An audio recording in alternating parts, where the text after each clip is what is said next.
Hezbollah वाले कहते हैं बड़ा बहादुर आदमी है। क्यों बहादुर है? क्योंकि किडनैप करा सोल्जर्स को, निहत्थे बंदों को आपने किडनैप कर लिया और जब वो आपकी कस्टडी में थे आपने उनको जान से मार दिया, तो आप बहादुर बन गए। ये औकात है हमास की और ये औकात है हिजबुल्लाह की। सबसे पहले तो मैं ये कहना चाहता हूं कि इजराइल जो कर रहा है बिल्कुल ठीक कर रहा है। मार मार के सुअर बनाओ सबको। इनको पता नहीं क्या खुजली हुई अंग विशेष में, इन्होंने बोला नहीं हम भी रॉकेट मारेंगे। अभी हाल फिलहाल में 300 रॉकेट मारे, कख नहीं हुआ इजराइल का। यानी कि लेबनान और इजराइल के बॉर्डर में, लेबनान अगर आप देखें इजराइल का मैप तो ऊपर पड़ता है थोड़ा नॉर्थ की ओर, वहां पे इंटेंस क्लैशेस चल रही हैं। वहां पे हिजबुल्लाह के फाइटर्स और आईडीएफ के बीच में ठाठा चल रही है। बिल्कुल जिसको कहते हैं कि कयामत वाला सीन है वहां पे। बड़ा डेंजरस एस्केलेशन है ये मिडिल ईस्ट में, और रूस से एंटी शिप मिसाइल ले रहा है जो कि हूथियों को देगा इजराइलियों के खिलाफ। ये गेम चल रहा है। जिहाद कर देंगे, मर जाएंगे, कट जाएंगे, बम से उड़ा देंगे यहूदियों को, ये सारे डायलॉग मारते हैं, खुद नहीं हिलते ये। हिजबुल्लाह का इस्तेमाल करेगा, हमास का इस्तेमाल करेगा, हूथियों का इस्तेमाल करेगा, ईरान कभी खुद नहीं हिलेगा।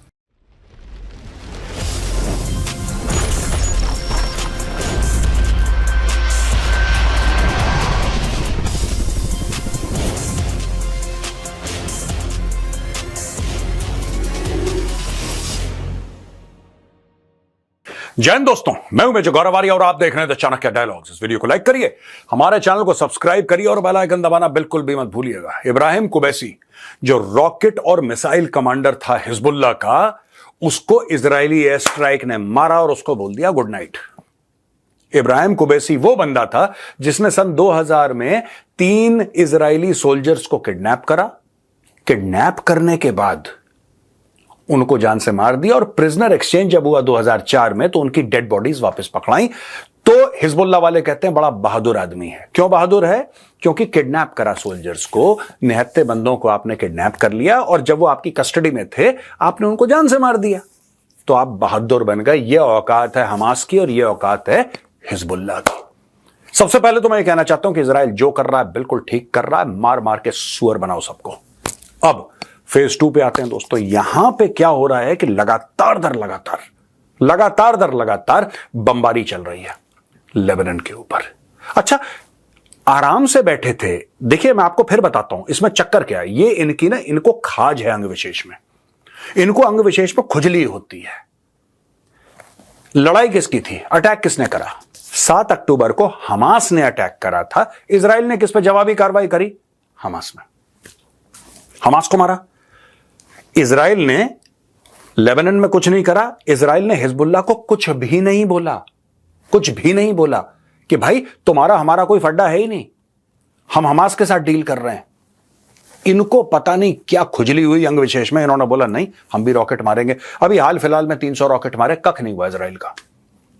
लेकिन इजराइल का कुछ नहीं हुआ इसका मतलब यह नहीं कि इजराइल कुछ नहीं करेगा। जो इनका मिसाइल कमांडर था उसको निपटा दिया। अब मैं आपको पूरी खबर सुनाता हूं, फिर मैं आपको एनालाइज ये कर क्या रहा है ईरान यहां पे। ठीक है दोस्तों, एयर स्ट्राइक जो है इंटेंस क्रॉस बॉर्डर, यानी कि लेबनान और इजराइल के बॉर्डर में। लेबनान अगर आप देखें इजराइल का मैप तो ऊपर पड़ता है थोड़ा नॉर्थ की ओर, वहां पे इंटेंस क्लैशेस चल रही हैं। वहां पे हिजबुल्लाह के फाइटर्स और आईडीएफ के बीच में ठाठा चल रही है। बिल्कुल जिसको कहते हैं कि कयामत वाला सीन है वहां पे, मार देंगे काट देंगे उस टाइप वाला सीन वहां पे चल रहा है।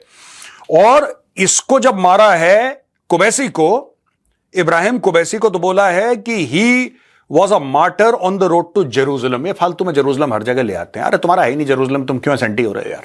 तुम्हारा लेना कुछ ना लेना, दो भाई फालतू में। और martyr on the road anyway निपटा दिया उसको, घसीट के मारा है बुरी तरीके से, वहीं पे बम मारा जहां पे था। और ये वही कुबैसी है जिसने बोला था कि जिसने ये 3 इजरायली सोल्जर्स को किडनैप करा था। राइट। अब हमने आपको एक और बात बताई थी कि एक और हिजबुल्लाह के कमांडर को इन्होंने मार दिया था इजराइल में, जो पार्किंग लॉट में था, वो मीटिंग कर रहा था अपनी। ही वाज सेइंग आ जाओ सब, मंडे मॉर्निंग मीटिंग करेंगे। मंडे मॉर्निंग मीटिंग कर रहा था, वहीं पे गई मिसाइल, पूरी की पूरी बिल्डिंग नीचे आ गई, दब के मर गए सब, और वो भी खत्म हो गया। अच्छा जी, अब यहां पे आता है ईरान का गेम, जो मैं आपसे कह रहा था कि ईरान का क्या गेम है। ईरान ये कह रहा है कि, और ये वॉल स्ट्रीट ने रिपोर्ट करा है कि रशिया की मिसाइल्स ये हूथीज को दे रहा है। रूस की जो मिसाइलें हैं, रूस से लेके ईरान, क्योंकि रशिया एक बार सोचेगा नॉन स्टेट एक्टर्स को सेल करने के लिए, और रूस के पास अच्छी मिसाइल्स हैं, बढ़िया मिसाइल्स हैं। तो ईरान क्या कर रहा है कि रूस के साथ उसके रिश्ते ठीक ठाक हैं, जिसको ब्रोकर कर रखा है चीन ने। अब देखिए पीछे खड़ा है चीन। मैं आपको कई बार बोल चुका हूं, चीन नहीं चाहता, मैंने मैप पे भी समझाया था दोस्तों उस दिन आपको, मैं बार बार एक बात यही कह रहा हूं, बार बार यही बात समझा रहा हूं, चाइना नहीं चाहता है कि यह लड़ाई खत्म हो। चाइना चाहता नहीं, इसलिए चाइना बोलेगा ईरान से कि तुम एक काम करो, और यही हुआ भी है। चाइना ईरान से बोलेगा सुनो यार, तुम्हारे हुथी वुथी को मार मार के इजरायलियों ने सुअर बना दिया, अब तुम एक काम करो, सुअर तो इनको बनना ही था, तुम एक काम करो, तुम रशिया को अप्रोच करो। ये ईरानियों से बोल रहे हैं चाइनीज, तुम रशिया को अप्रोच करो और रशिया को ये बोलो कि भैया हमें इतनी इतनी मिसाइल चाहिए, हमें बैलिस्टिक मिसाइल चाहिए, हमें एंटी शिप मिसाइल चाहिए, हमें ये फलाने ढिमके जो भी हमें हथियार चाहिए, आप रूस से बात करो, don't worry about the money. पीछे से हम रूस को पैसा दे देंगे और रूस को बोलेंगे कि हां कर दो, रूस इनको मिसाइल दे देगा, तुम ये हूथियों को दे देना।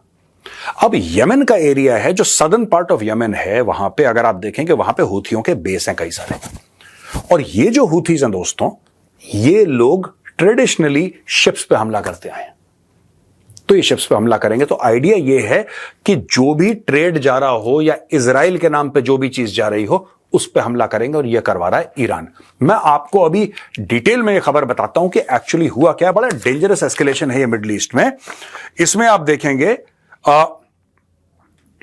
रीजनल ऑफिशियल जो हैं उनको ये अवेयर हैं कि टॉक्स हुई है, Houthis and the Russians met in Tehran at least twice this year. ये देखो तेहरान क्या कर रहा है कि तेहरान कह रहा है कि हम तुम्हें मिसाइल विसाइल दिलवा देंगे, तुम बिल्कुल इसकी चिंता मत करो। चाइना कह रहा है हम पैसे दे देंगे। इनकी तेहरान में मीटिंग हुई है और रूसियों ने हूथियों के साथ मीटिंग करी है। तो हूथीज, इसका मतलब they are directly dealing with a major military power. India will have to discuss this with the Russians. मुझे ऐसा लगता है कि बॉस ये सब तुम करना बंद करो। देखो तुम लड़ रहे हो यूक्रेन में, वहां, क्योंकि देखिए अगर ईरान में कल कुछ होता है ना तो डायरेक्टली भारत पे असर पड़ेगा। और जिस तरीके से ईरान चल रहा है, इट्स वेरी डेंजरस। आप हूथी जो कि एक डेजिग्नेटेड टेररिस्ट ग्रुप है, उसकी मीटिंग करवा रहे रशियंस के साथ। भारत को बोलना चाहिए रशियंस को, यार सुनो, तुमने यूक्रेन इन्वेड कर दिया, चलो ठीक है, हम न्यूट्रल रहे। हमने बोला ठीक है, तुम हमारे पुराने दोस्त हो, पुराने भाई हो, and you know we have had a very long relationship, but यार ये मत करो, ये गलत है। भारत को बोलना चाहिए, ठीक है दोस्तों। ये देखिए, the talk started under Iranian president Ibrahim Raisi who died in, ये इब्राहिम रईसी जो हेलीकॉप्टर में निपट गया था क्रैश में, उसके अंडर टॉक्स हुई थी। अब लोग कहते हैं कि इजरायलियों ने मार दिया इब्राहिम रईसी को। आई डोंट नो, मुझे नहीं पता, क्योंकि ईरानी कह रहे हैं कि नहीं मौसम खराब हो गया। अब मौसम खराब हुआ, किसी का दिमाग खराब हुआ, हमें क्या पता, लेकिन ऐसा हुआ है। उसको मार दिया हेलीकॉप्टर क्रैश में। और कुछ ईरानी भी बोल रहे थे सोशल मीडिया पे आके, यार बड़ा सस्पिशियस लग रहा है, इब्राहिम रईसी को कैसे मार दिया। अब यह पता लग रहा है कि जो हूथियों और रूसियों के बीच में टॉक थी तेहरान में, उस टॉक में इब्राहिम रईसी बैठा था। क्या किसी ने प्लानिंग करी थी? क्या इजरायलीज को पहले से पता था कि हमें ये टॉक्स फेल करनी है, इसलिए रईसी को निपटाओ? क्या ये हो सकता है? सोचिएगा और कमेंट्स में लिखिएगा। यहां पे साहब, Russia and Iran have been nurturing close military ties amid Russia's war in Ukraine. Tehran has allegedly transferred ballistic missiles to Moscow for use against. अच्छा, यहां पे बैलिस्टिक मिसाइल जो ईरान है वो रूस को दे रहा है, और रूस से एंटी शिप मिसाइल ले रहा है जो कि हूथियों को देगा इजरायलियों के खिलाफ। ये गेम चल रहा है। यहां पे ईरान एक और गेम खेल रहा है दोस्तों। ईरान यूनाइटेड नेशंस में जाके बोलता है कि यार जो हमारा पूरा न्यूक्लियर का मामला चल रहा है ना, पूरा न्यूक्लियर का मामला, हम बात करने को तैयार हैं इसके ऊपर, हम बात करने को तैयार हैं। किसी भी बेवकूफ को अगर यह गलतफहमी है कि ईरानी सुधर रहे हैं, ठीक है दोस्तों, ये वही चीज है कि मैं आपको बता रहा हूं, ऐसा हो चुका है इन द पास्ट। ईरानियंस आपको वादा करेंगे कि हाँ हम बात कर रहे हैं, लोगों में एक उम्मीद जागेगी कि ये अपना न्यूक्लियर प्रोग्राम जो है, वेपनाइजेशन वाला जो है, मिसाइल बनाने का, वो गिव अप कर रहे हैं। पर ये 8 महीने 1 साल खरीद लेंगे, फिर ढाक के 3 पात। तो आपको इसका एक परमानेंट इलाज सोचना पड़ेगा। और यह भी भारत को चाहिए कि रूस से बात करें कि यार ये मत करो। देखो मैं आपको बता रहा हूं, अगर ईरान में आग लगेगी दोस्तों, इस चीज को आप बिल्कुल कोई भी गलतफहमी मत रखना, ईरान में अगर आग लगेगी, भारत और ईरान, हमारी एक तो सब्सटैंशियल वहां पे हमारी हमारी इन्वेस्टमेंट्स हैं चाबहार के अलावा भी सब्सटैंशियल इन्वेस्टमेंट्स हैं ईरान में। दूसरी चीज हमारी एनर्जी सिक्योरिटी की वो कॉरिडोर है, चाहे हम नॉर्थ साउथ इकोनॉमिक कॉरिडोर की बात करें और हम और ऐसी कॉरिडोर्स की बात करें जहां पे सिग्निफिकेंट इन्वेस्टमेंट है इंडिया की, या फिर इसमें दोस्तों दो खतरे हैं। अगर ईरान डिस्टेबलाइज होता है और उसकी वजह से पाकिस्तान डिस्टेबलाइज होता है तो फिर this becomes a larger problem. अगर पाकिस्तान अकेले डिस्टेबलाइज हो रहा है तो हमारी बला से कल होता है डिस्टेबलाइज, आज हो जाए, आज होता है अभी हो जाए, हमें कोई फर्क नहीं पड़ता। लेकिन अगर पूरा खित्ता पूरा एरिया डिस्टेबलाइज होता है then it could cause grave concerns for India. Bharat को बात करनी पड़ेगी रूस से कि इनको कंट्रोल में लाइए, आपके बल पे इतना उछल रहे हैं। और अगर ये लड़ाई खत्म होती है, अगर रूस और यूक्रेन की लड़ाई खत्म होती है, फिर जाहिर सी बात है रूस जो है ईरान से बैलिस्टिक मिसाइल क्यों मांगेगा, उसकी लड़ाई हो गई खत्म। इसलिए भारत इस पे भी ज्यादा जोर दे। अब मैं ईरान की बात कर रहा हूं दोस्तों, ये खुद लड़ते नहीं ईरानी कभी। वो ईरान इराक की लड़ाई हुई थी, वो भी सद्दाम हुसैन ने अटैक करा था तब जाके लड़ाई हुई थी। ईरानी इस मामले में काफी हद तक पाकिस्तानियों की तरह हैं, खासतौर से लाहौरियों जैसे। मैं क्यों कंपेयर कर रहा हूं लाहौरियों ईरानियों से? जिहाद कर देंगे, मर जाएंगे, कट जाएंगे, बम से उड़ा देंगे यहूदियों को, ये सारे डायलॉग मारते हैं, खुद नहीं हिलते, ये खुद नहीं हिलते। तो कभी वो ठीक है, भाषा अलग है, वो जो लाहौरी हैं वो अपनी टिपिकल जो उनके साइड की लाहौर साइड की पंजाबी है वो उसमें बोलते हैं, ये लोग फारसी में बोलते हैं। लेकिन दोस्तों कंटेंट दोनों का वही है। अब देखिए ईरान फिर धमकी दे रहा है, ईरान धमकी दे रहा है हम ये कर देंगे, वो कर देंगे, ऐसा कर देंगे, वैसा। खुद कभी कुछ नहीं करता ईरान, अपने फौजी कब भी नहीं भेजेगा, क्योंकि उसको पता है कि उसकी फौज जो है कमजोर है। और ईरान को पता है कहां पे फौजें चाहिए दोस्तों, आप कभी सोचिएगा। ईरान को फौजें चाहिए ईरान के अंदर, ईरान के अंदर फौजें चाहिए अपने लोगों को कंट्रोल करने के लिए। क्योंकि अगर ईरान ने अपनी फौजें आगे भेजनी लड़ने के लिए और आम पब्लिक को यह पता लग गया ना, खासतौर से औरतों को जो हिजाब जला देती हैं सड़कों पे आके, हिजाब उतारती हैं, पहन के आएंगी घर से बाहर, उतारेंगी बीच सड़क में, जला देंगी, आग लगा दी हिजाब में। अगर उनको यह पता लग गया कि ईरानी फौज नहीं है तो चढ़ चढ़ के खमेनेई को मारेंगे उसके पैलेस के अंदर। बुढ़े की कंबल परेड हो जाएगी, बहुत सॉलिड वाली दोस्तों। ये सच्चाई है ईरान की। तो ईरान क्या है, धमकियां देगा। ईरान हिजबुल्लाह का इस्तेमाल करेगा, हमास का इस्तेमाल करेगा, हुतियों का इस्तेमाल करेगा। ईरान कभी खुद नहीं हिलेगा। यह बहुत इंपॉर्टेंट खबर है। मिसाइल और रॉकेट फोर्स हिजबुल्लाह का, उसके कमांडर को मारना, कल परसों एक और पार्किंग लॉट में कमांडर को, उसकी मॉर्निंग मीटिंग चल रही थी, उसमें निपटा देना उसको। इसके अलावा दोस्तों आप ये देखिए कि दोनों के बॉर्डर्स में, यानी कि लेबनान और इजराइल के बॉर्डर में घमासान हो रहा है, वहां पे एयर स्ट्राइक्स चल रही हैं और ये लड़ाई धीरे धीरे धीरे स्प्रेड हो रही है, क्योंकि रूस और हुथियों की मीटिंग तेहरान में हो चुकी है। रूस सप्लाई कर रहा है critical technologies, anti ship missile, और इससे हुथी जो है इनको ट्रेनिंग मिलेगी, इनको मिसाइल मिलेगी। बीच में मिडवाइफ कर रहा है पूरे कोलैबोरेशन को ईरान, और पीछे खड़ा है चीन। ये पूरी की पूरी जियोपॉलिटिकल स्ट्रेटेजी यहां पे चल रही है दोस्तों, खतरनाक है भारत के लिए। अब आते हैं सवाल और जवाब पे। दोस्तों पहला सवाल है वत्सल का, why this scaredy cat policy of India using media against foreigners and morality in our decisions? All immoral countries win in global politics, but India will always lose. We need to be immoral and brutal against nations, otherwise we will perish. Vatsal, I disagree with you. मुझे लगता है कि आपको थोड़ा सा समझ में गलत है। बात मोरालिटी की नहीं है। इंडिया ने कोई ऐसी चीज नहीं करी जिसमें इंडिया का फायदा ना हो, और कोई भी देश ऐसी चीज नहीं करता जिसमें भारत का फायदा ना हो। And when you talk about geopolitics, in geopolitics there is no morality. उसको मोरालिटी का जामा जरूर पहनाते हैं, लेकिन उसमें मोरालिटी नहीं होती है। विपुल छलानी कहते हैं कि we can't weaponize Quad as we can't trust USA, then what is the role of Quad? Why Quad basically if we are not weaponizing it? अच्छा विपुल चलानी जी, ऐसा है कि क्वाड के और भी कई कोऑपरेशन हैं। जरूरी नहीं है कि जो भी ग्रुपिंग हो उसको वेपनाइज करना है, ठीक है। शंघाई कोऑपरेशन ऑर्गेनाइजेशन है, वो वेपनाइज्ड है। ब्रिक्स है, वो वेपनाइज्ड है? नहीं है ना, तो क्वाड है। क्वाड का नाम सुन के आपको हथियार क्यों दिखते हैं? आपको सबमरीन्स क्यों दिखती हैं? आपको राफेल फाइटर्स क्यों दिखते हैं? आपको एयरक्राफ्ट कैरियर्स क्यों दिखते हैं? भारत कहता है वैक्सीन बेचेंगे हम।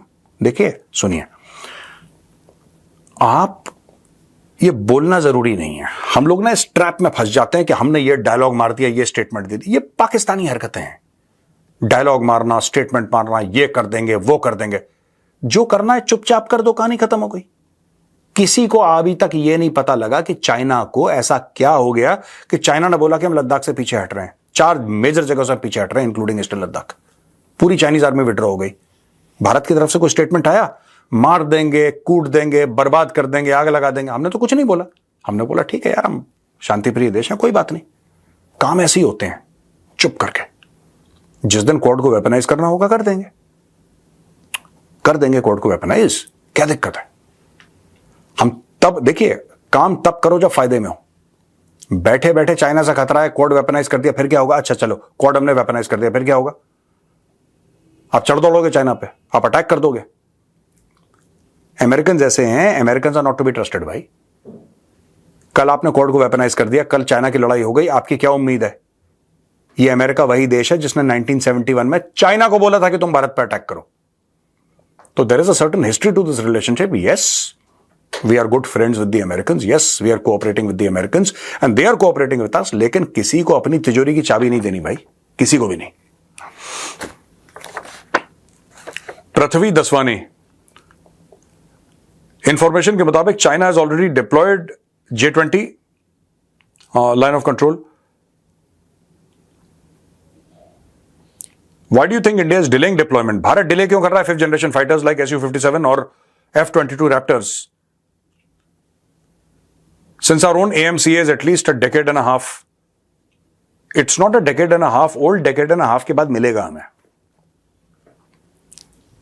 पहली बात तो यह है कि F-22 is not for sale and F-22 का प्रोडक्शन बंद हो गया।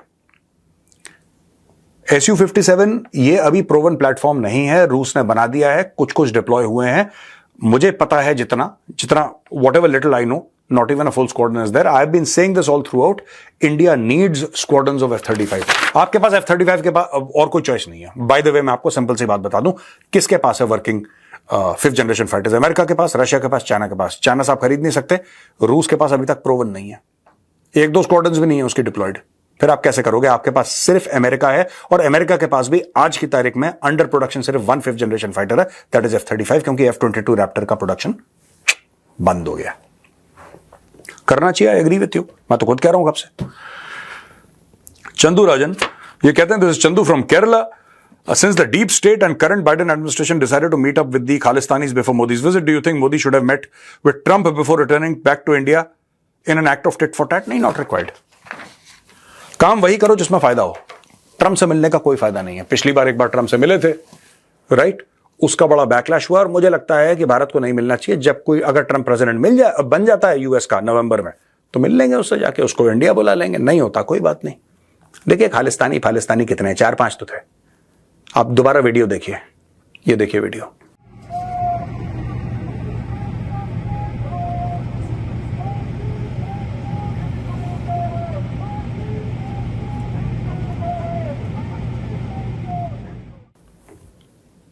ये क्या है? ये 5-7 ये उबर के ड्राइवर अपनी गाड़ी लॉक करके आए हैं झंडा हिलाने के लिए। हार्डली अ मैसेज यार, कुछ भी नहीं है ये। ठीक है, तो दोस्तों आज का वीडियो यहां पे खत्म होता है। अगर पसंद आए तो उस वीडियो को लाइक करिए, हमारे चैनल को सब्सक्राइब करिए, बेल आइकन दबाना बिल्कुल मत भूलिएगा। जय हिंद, वंदे मातरम, भारत माता की जय।